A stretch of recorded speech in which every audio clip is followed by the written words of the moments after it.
Is it Home Alone 1 or 2, the one where he's at home? But no. But the one I know. The one where he gets.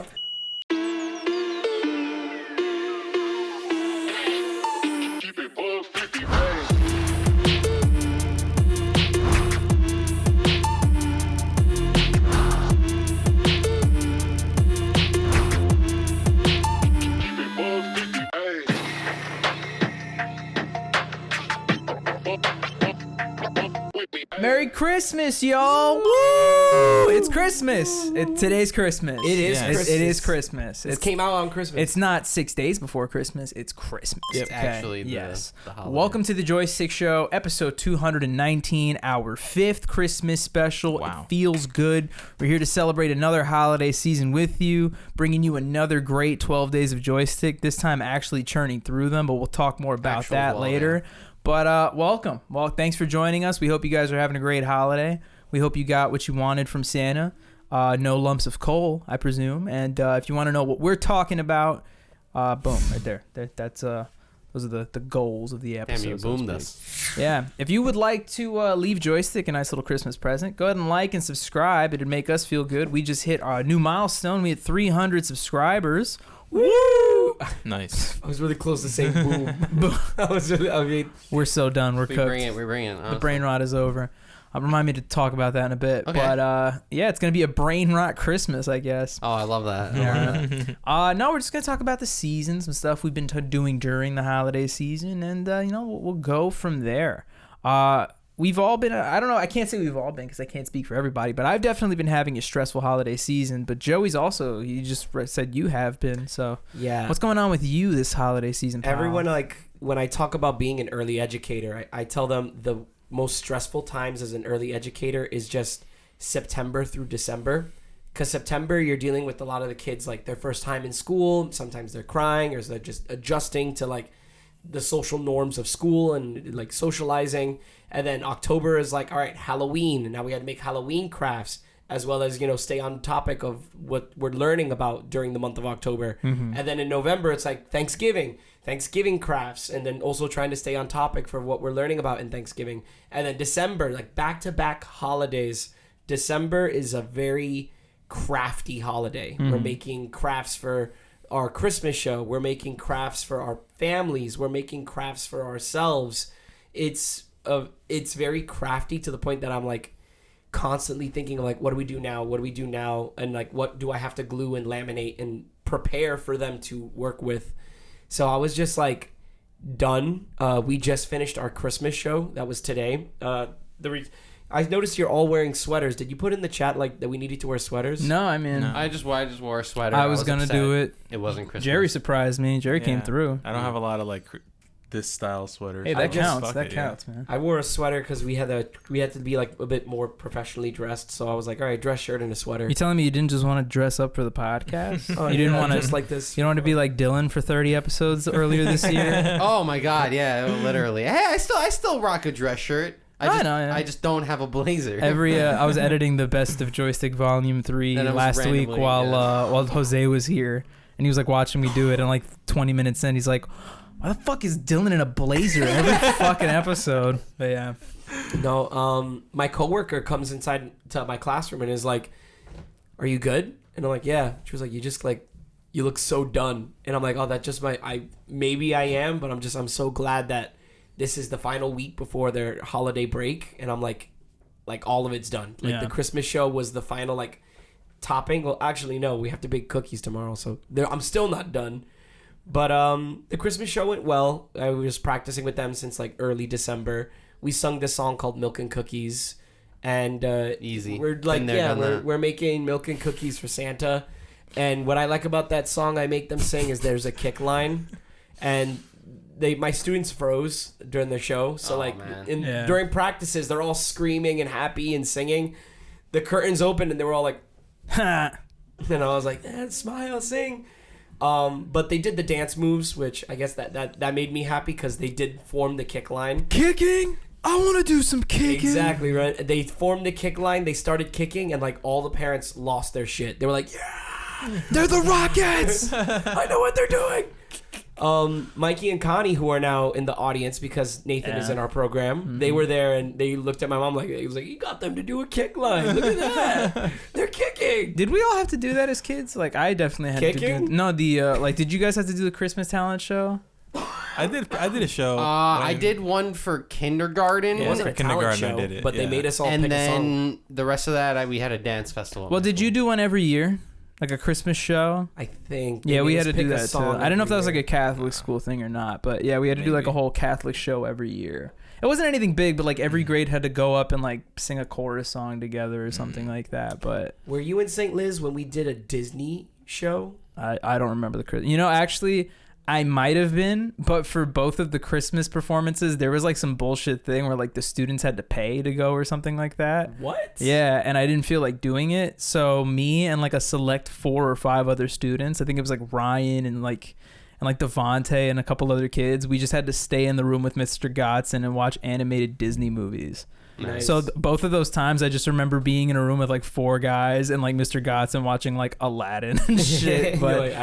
But no, I don't ever remember the Christmas ones. No, I was saying a Disney one. It had nothing to do with Christmas or anything. It was just Disney songs. Straight up Disney. And the songs that maybe I was in 5th grade. The songs they made us sing were "We're All in This Together" by High School Musical and "Chim Chimney" by Mary Poppins. Okay. And they had every like grade sing a Disney song.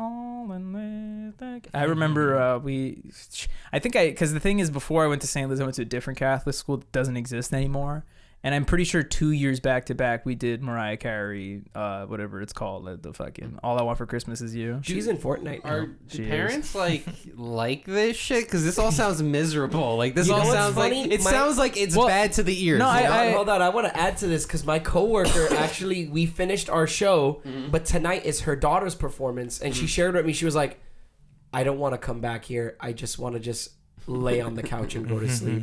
And by her saying that, I was like, it's not a vibe. Like maybe it's a vibe when they're a child, like babies. I think it's like when you have like a kid, you go through that whole like, oh my god, I'm gonna be there, and then I'm sure the mystique probably wears off when your 12-year-old is up there still doing it. Yeah, and her daughter is about 12 years old. Yeah, that's me. I would want to do it once or twice, and after this, I'd be like, I tell my kid, be like, fuck that, I'm not doing that every year. I don't want like.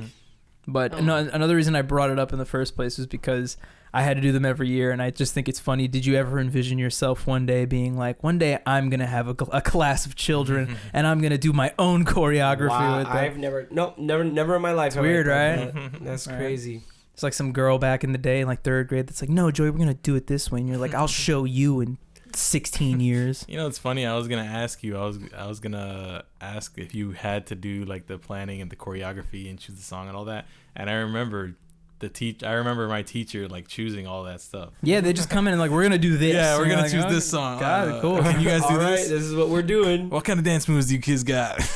God, I'll end this off saying something pretty embarrassing, but I'll leave it out here. It's a little fun fact. Okay. When I was in kindergarten, my teacher came to us and we were doing the same thing. We were doing like a talent show. We had to do it, and she asked us what song we should pick. And my hand shot out, and I said that we should do "Bye Bye Bye" by NSYNC because it was my favorite song ever at the time. So the teacher said yes, and me and the rest of the boys had to do the whole choreographed performance, with like the fucking puppeteer shit. And I was like the lead singer of the group. And my parents to this day always bring it up. They're like, "That's when we knew he was gonna be something." And I'm like. Really? Is this recorded? It might be, actually. That's amazing. The only footage I know I have for sure is when I was, sorry to brag, the kindergarten valedictorian.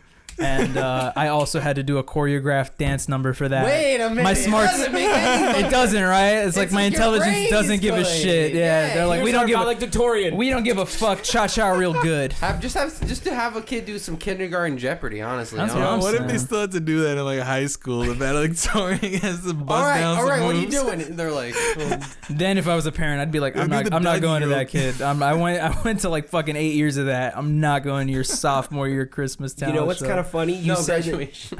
Yeah, I'm not going to your graduation. I'm not going to your graduation. I'm not going. I was at your kindergarten graduation. You were valedictorian. You peaked. That's it. That's it. There was a dance.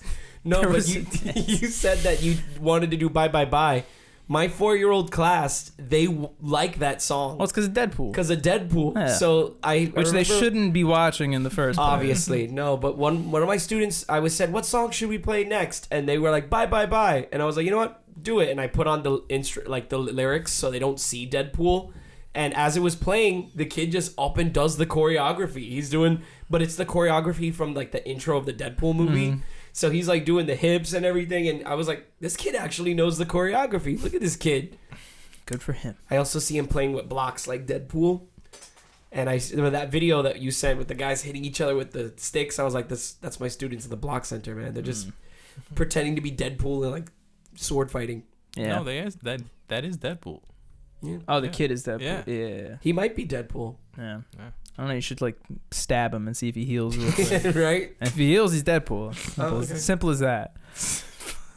I don't know. Just it's a real quick tangent, but it made me fucking die laughing the other day. It happened yesterday. I don't know what I said the other day, but yesterday I was at work and I have these two students whose names I obviously won't say, but the best way I could describe it is they don't like me. But it's because they're, disrespectful kids. So I have to do my job and I have to always get them in trouble. Like, I hate to be the narc, but it's my job, right? But there's like a lull in the day where they're just on Roblox playing their game. It's real quiet. It's real chill. I have my Rubik's Cube in my hand and I'm solving it. Richard and Pritchard. Oh, that was the kid's name. Never mind. There's I got you. Dude, power of editing. Richard and Pritchard. Got you. Yeah. Richard. But he puts his head up and he looks at me and he goes, yo, Bobby, do you ever smile? I was like, not when I'm here, dude. Not when I am here. And I had to like level with this kid. I was like, dude, like I'm a teacher. I can't be like your friend. Like you want to run in the hallway. I have to be the guy that's like, stop doing that. And he's like, I get it. And I'm like, it's not that hard. Explain the meta of being a teacher. Yeah. You're like, I explain like discipline. What grade is this? How old are these people? 6th grade, I think. 6th grade? Okay. But like, you know how like when you're in trouble, your parents aren't like nice to you and they take your shit? That happens here they too. Need you. And I'm not your parent. Yeah. Am I cooler? I mean, you're not going to know though. Yeah, but I was also going to chime in. This holiday season has also been stressful for your boy. Not because I'm, piloting a team of 15 or so children, but because I'm piloting a team of 4 young adults who make content on the internet. Okay. And we are halfway. Well, I mean, when you're watching this, we're done, but currently you wouldn't know, guys. You wouldn't know. Guys, all the videos are done. Yeah. Guys. Fucking good. They're sitting there. I could jump across this table and choke you right now. I swear to God. What if I did the videos and it's all stick figure drawing? I wouldn't even be mad about it. You know what? Next holiday season, Dylan's going to take over the 12 days. I'll do it. I'll do it. For those of you who don't know, for the past 3 years, we have attempted to do 12 videos on Joystick leading up to Christmas. The first time we did it, I think we got 7 out of 12, which I'll take. Second time was like 4, which was not better than 7. Yeah. But this time, we've actually gotten the first 6 out in a row, which is pretty nice. So for those of you who are watching, the first 6, we got both episodes of our annual Super Mario Party Let's Play out, which was a ton of fun. We got out the Best of Joystick show. The Joystick Show, Volume 3, if you want to see some highlights from the past 40, 50 episodes. We put out a nice new Cinetune Nerdle battle, which might I add, we might have put out like a day too late because they literally fully upgraded that game and added a bunch of brand new fun features. It's like it's like Kingdom Hearts 1 to Kingdom Hearts 2. That's how big of a jump it is. I kid you not. You now have skill points. Yeah. There's win conditions. You have a skill tree. You have perks. You have like different things. It's a roguelike. You can customize. That'd be crazy. You can customize your lifelines, which ones you want, and some they cost a certain amount based off of how broken they are. So it's a lot of fun, and they did it literally like the day after we recorded that video. So we'll hit you back with another one in the new year. What else did we do? We did a live stream today. It's a little short one, but we played some Jeopardy, played some Cinetune Nerdle. There's one I'm missing though. Am I missing? Oh, and it's the Joystick show. I forgot the thing that comes out every single week. Yes. But it's weird because again, this hasn't come, or this is out after the fact, but we haven't made the videos. But by the time you've seen this, you've seen the second half of the videos that are coming out that we're filming. It's gonna be fun. We got a sketch coming out. But the point is we've just been making a lot of stuff, and it's stressful, but it's fun. It's been cool to be able to like dive into different things. Like I was talking to Mildred about it. I forgot how fun I had making Let's Plays, because I think it's like the first thing we did, and we've done like 150 plus of them. But like, there's just something real natural about it. Like whenever we sit down in front of a game, it's like we know what to say, we know what to do.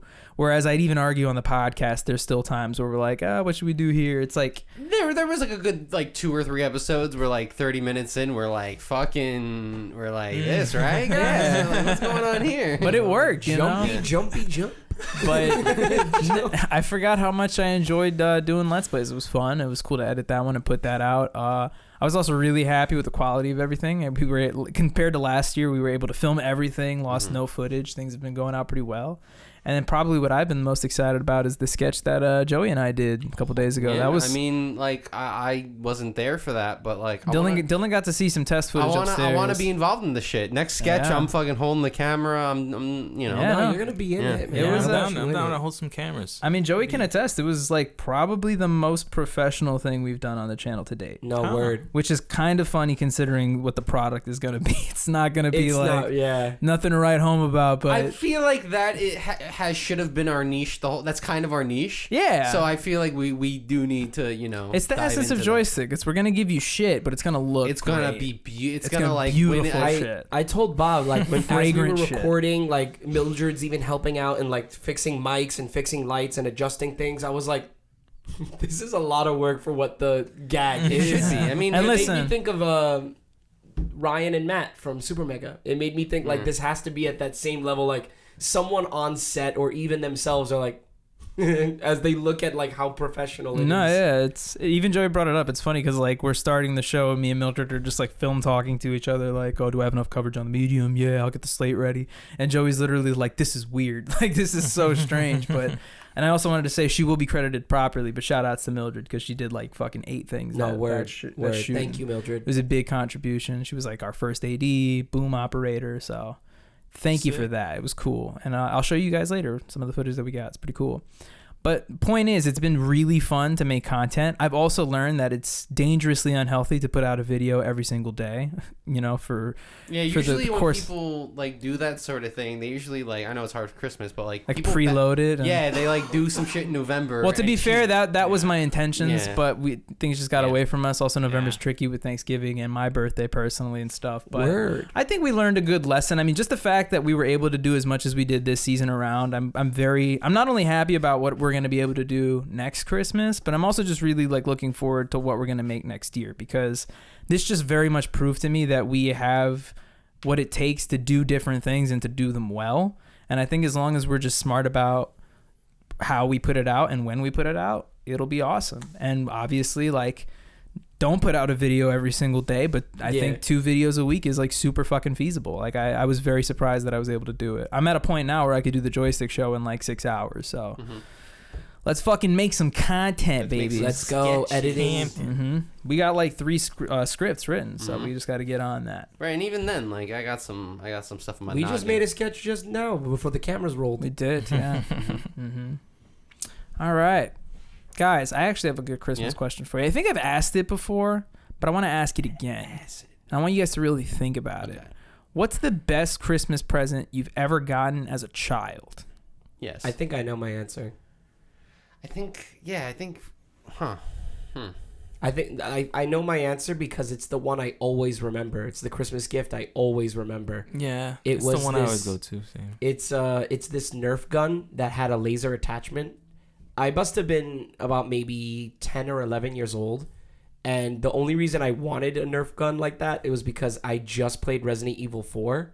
And the gimmick for Resident Evil 4 was when you aim, instead of it being a crosshair, you had to aim with the red dot sight on Leon's gun. I do think I remember that. And I saw, like, I was scrolling through a toy catalog. Remember those? They had magazines. The book. And I saw that. It was like, Nerf, pistol with laser attachment. I was like, no fucking way. And I was like circled it. I was like, Mom, Dad, I'm gonna be Leon. I'm gonna be Leon Kennedy this Christmas. Joey grew out his hair. He's just like, That laser dot sight didn't fucking work. So Yeah, I remember those. They were always shitty as hell. you had to. It was like you have to adjust it, and it never like I adjusted it a million times, and it never And it was never like a accurate. real laser pointer. It was always just like a red light that It was came a red out. light It was that like, came out of. because they can't actually put a laser pointer with a kid's toy. It's gonna blind. Wanted Oh, yeah, accuracy, man. I wanted that illegally, Nerf gun accuracy. Yeah. Not to cut off the conversation, but not a lot of people know that Nerf rail systems are actually like you can use the same system for airsoft guns. You can actually put like legitimate scopes and optics on Nerf guns, which is really fucking stupid, but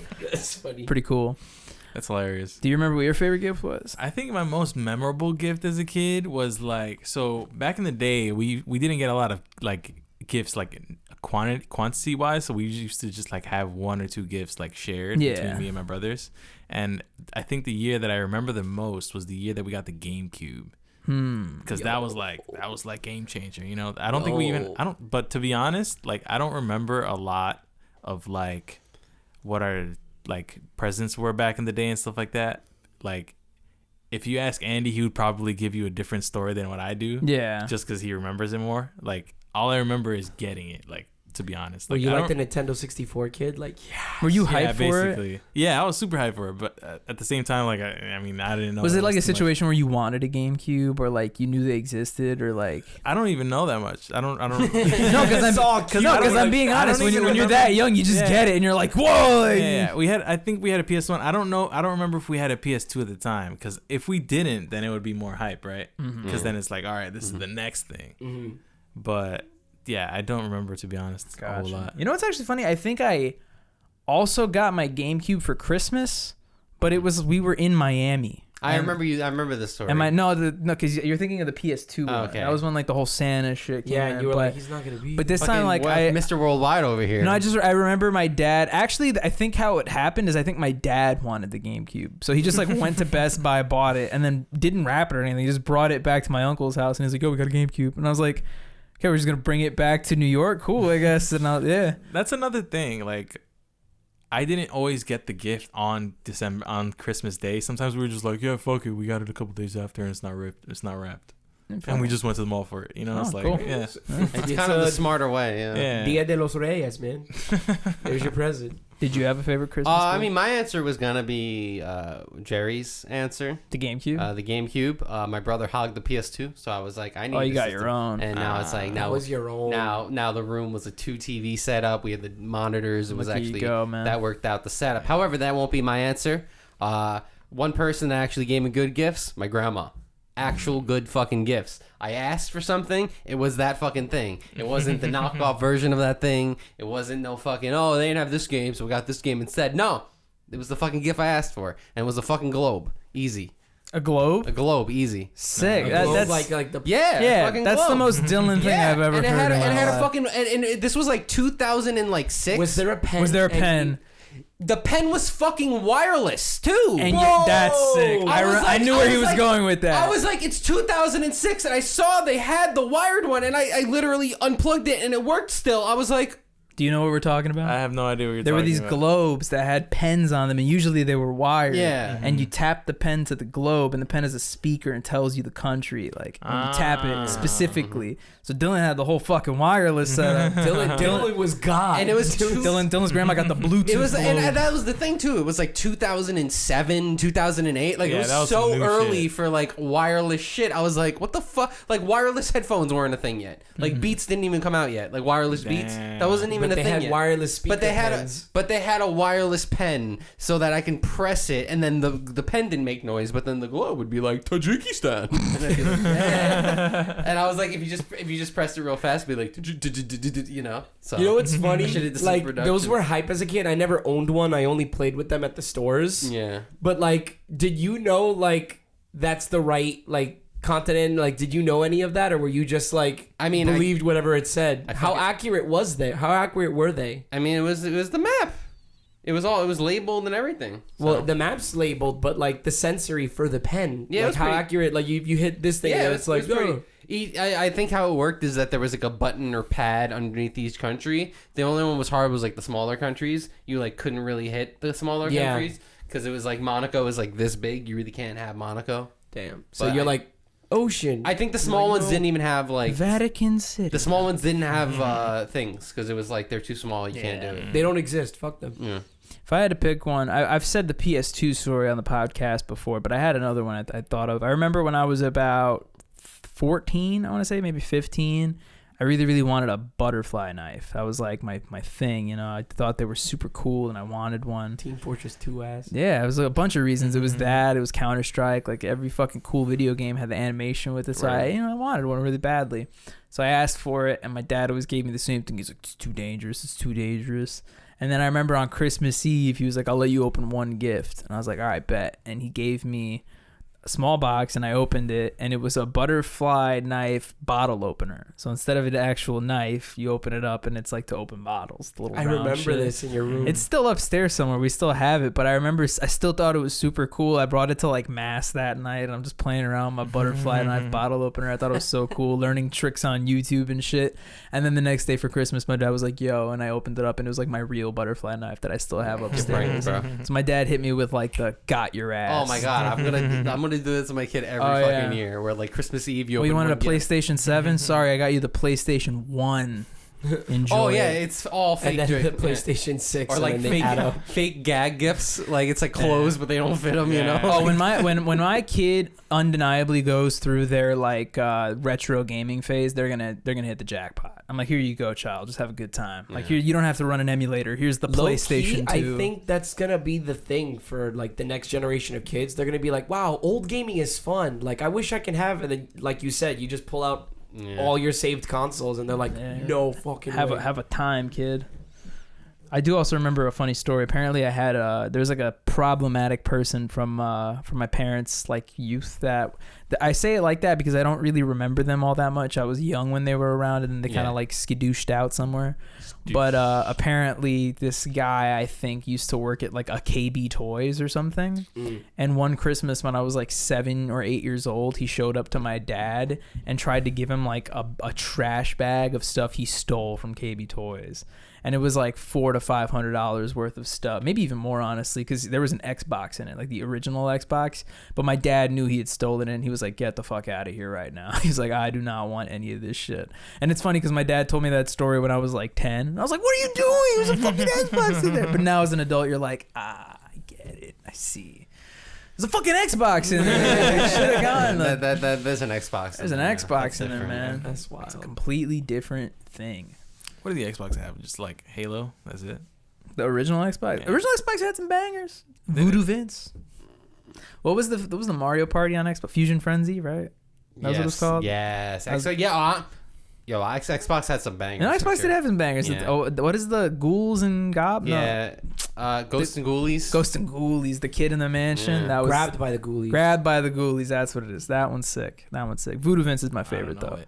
Yeah. I got Voodoo Vince on the PC upstairs. Cars, the movie. Last thing I'll say, favorite Christmas movie. We kind of hinted at this last week. Yeah, I know mine. My second favorite, I think I share with Joey. Yeah. Oh yeah? Yeah. My favorite is Jingle All the Way. Yeah. It's become a classic in my family. I think my father showed that to us. Like he saw it and he was like, "Let's watch this as a family." And for some reason, out of all the Christmas movies we've seen, that's the one that stuck. And we watch that every year when we decorate the tree. We watch the Thanksgiving Day parade. That's done. Fuck the dog show. We put on Jingle All the Way and we decorate the tree. There's a dog show? There's a dog show at the end of every Thanksgiving Day I didn't parade. know that. Yeah.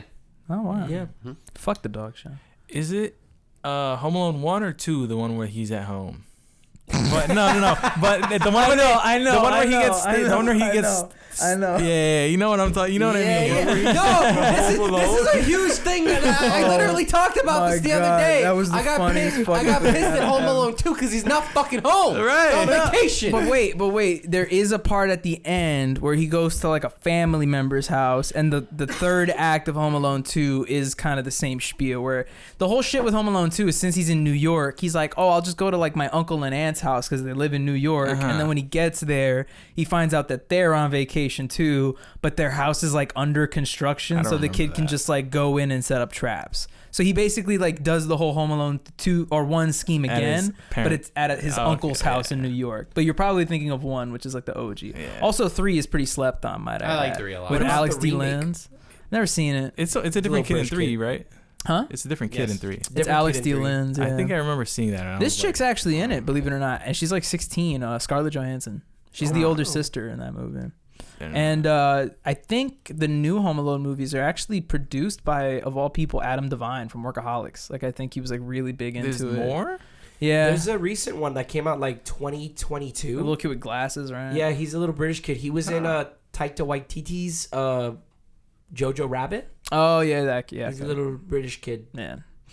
But Home Alone's a solid pick. I'd have to go with 2 personally. 2's pretty sick. I like the fact that he goes to New York. I remember 2 more. Yeah, Donald Trump. Boo. What's your favorite? I mean, Jingle All the... I mean, I'm going to have to go with Elf, I think. Part of me wants to kind of pick, like, one of the older, like, Frosty or Island... Rudolph, the claymation Rudolph. Yeah, Island of Misfit Toys goes hard, but I would probably say Elf followed by Jingle All the Way. Because when I was a kid, Jingle All the Way was my favorite. That was, like, the movie, like you said, that was the movie you watched during Christmas in my head. Well, I don't even know if I watched that movie. I don't even know that movie. Elf? No, the others. Not Elf. Jingle All the Way. It's just so good because it's like the perfect like cat and mouse chase. Yeah. But they're not chasing each other; they're chasing a toy. So it's like a double plot summary. Double chase. A dad waits last minute to get his son a Christmas present, and he's like fighting everyone to get this toy, and he befriends another dad basically who wants the toy for his son as well. And then they become enemies throughout the whole movie. Like Dylan said, cat and mouse, like trying to get the same toy. Yeah, that sounds like a familiar plot. I mean, Dylan stole mine with Elf, but me and Mildred have been watching the Harry Potter movies. Forgot how sick those movies are. Those Christmas movies? Are good. There's a Christmas scene in like the first all up until 6. They all have a Christmas scene in it. So I'm like, whatever, fuck it, I'll rock with it. But point is, those are pretty good. If I had to switch it up though, I'm gonna pick a really weird one, and I'm gonna pick an animated Christmas movie. Is it Klaus? No, I'm gonna go with which it is a good movie though. I'm gonna go with Looney Tunes Bah Humduck. It's a good one. Yeah, it's basically a retelling of A Christmas Carol, but with Daffy Duck, and he's like the owner of like a big Walmart-esque store. Oh, nice. And the ghosts are like, I think the ghost of Christmas past is Yosemite Sam. The ghost of Christmas present, I think, is Granny, and the ghost of like future is like Taz. But it's awesome. It's dope. It's I love the Looney Tunes, so I'm just a big fan. I wonder how many adaptations there are of A Christmas Carol. Oh, there's got to be close to 100, if not over 100. Probably like 4. Yeah. Maybe. Yeah, it's just like Muppets, Looney Tunes, and that's it. And the Christmas Carol. You got Mickey Christmas Mouse. You got Christmas Carol, and then you got the Christmas Carol. Yeah. Yeah. And Carol. Yeah. Celebrating Christmas. Man. I like that there's ghosts in that story. Also, shout outs to Daffy and Porky getting a feature length film in theaters next year. That I'm looks excited for that. But more importantly, it's not really Christmas themed. Last thing I want to talk about, Superman. Oh my God. I'm so hyped. That was cool. It's like, come on, James Gunn isn't going to make a bad superhero movie. Just trust in and let him do his thing. It's going to be good. But yeah, for those of you who don't know, new Superman trailer just dropped. It's fucking awesome, and I'm very excited to see it. I really like the direction that James Gunn is taking it in. It's very cinematic. It's also very like old school. So I'm super hyped. I want to see what they do. Do you think that he is the person that does all the intro for himself in the beginning of the trailer, or do you think that they do that for him? Oh, like, where it's like James Gunn, the guy that did these movies. And he's awesome. Like he's and then it does the trailer. No, that's probably all done by the actual trailer house. Like the thing is they give them the footage and they give them kind of like what they have to put in, like, you know, put in executive producers, directors, actors if you have to. But then the trailer house is kind of the people who puts it together.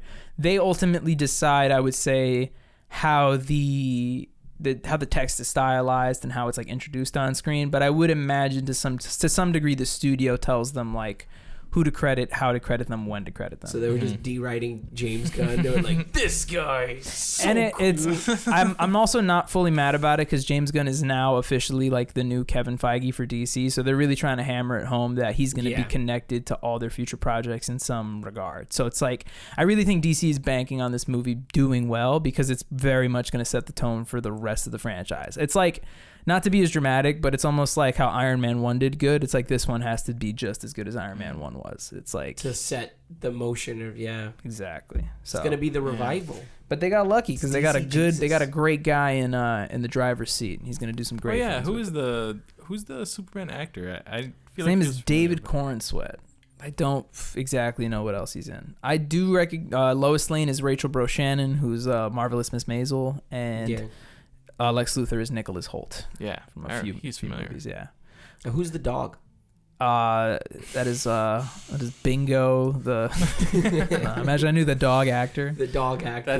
That's the real Cinetune Nerdle flex Yeah. when you I'm know also the dog actors. I'm also just hyped they actually added crypto to the movie. That's gonna be so Yeah, sick. that was sick. It was That's such sick. a left field thing. James Gunn said it's like based on his own dog. He has a habit of doing that. Like Rocket was modeled after his cat to try to give like that feel of you wanting to actually like sympathize with an animal. See, he wanted you to look at Rocket and like see your pets basically. So, but yeah, it's gonna look good, and I'm very excited for it. So shout outs to Superman. Fuck, Superman's Christmassy, right? I disagree. He lives in the Fortress of Solitude, and there's snow there. So shut up. Barnacle Man. Yeah, All right, it's I'm more time of for Jam, Yam, Bam, Sam of the Week. All right. I don't remember what song I was gonna pick. To be completely honest, I heard a new song on the train yesterday, and I haven't been able to stop listening to it. It's called Side Eye by a band called Nature TV. It's really fucking good. That's all I have to say about it. It's sick. It's they sound a lot like Peach Pit. So Oh, nice. and they're from London, so that's the vibe. My slam is actually gonna go to Chris O'Neill's actual like music project. I found out about it today. Oh no. Yo, your Spotify What's good, DJ. Dylan? YouTuber Oni NG. He decided to just like full on make full like music. The band's called Mirroney, and the song is called Shipwrecked. It's actually like supposed to be like very Nordic like metal, and it's not like super hard like this is hardcore, but it's pretty darn close, and the visuals in the music video he created was really cool. Mm-hmm. Cool. Nice. Good for Oni. I'm gonna go with a simple song. Very easy. I was gonna go with a Christmas song, Oh shit. but no, we're not doing it. We're not doing it. I want to go with a very good song, and that is the cover of "Take Me On" by Aha, but done by Real Big Fish. Do you mean Take On Me? Take Me On.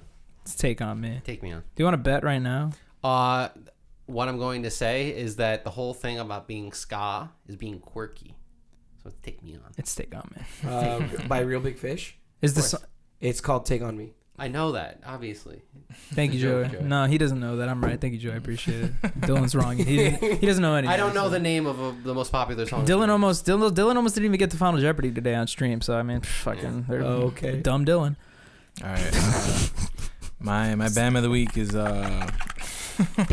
So you guys, hey, Jerry, I'll let you finish, right? Jerry, I'll let you finish. Beyonce had one of the best videos of all time. But remember how Bobby said that there's a bunch of new videos that have to come out and have to be made. Just saying. We gotta make those videos, man. If only, you know. Okay, Jerry, what's your of the week, pal? all right. The best way I can explain this song is that it sounds more like a jam than a bam. Okay. Oh. It's a song called "Moments" by MOIO. My MOIO. old boss. MOIO is how it's spelled. Yeah. And then this isn't my song of the week, but it was funny. It was about to be just because it sounds funny. There's a song by the band Shame that's called "One Rizla." Was this before or after? Yeah, the that's what I was Rizzler? thinking. Like, we need to get in on that. I really hope fuck. it's before. I think it was before. That's amazing. That's got to be his theme song. Thanks for joining this episode of the Joystick Show. Wait, what was the brain rot? I'm getting there, Dylan. I'm fucking literally getting there, I'm so bro. sorry. We're going to go ahead and give this year's Christmas 5 big booms. Ready, guys? I'm going to cut all of that out. That's all getting cut out. We're back to us. We're just going to be like, and we're back. And now we're back to...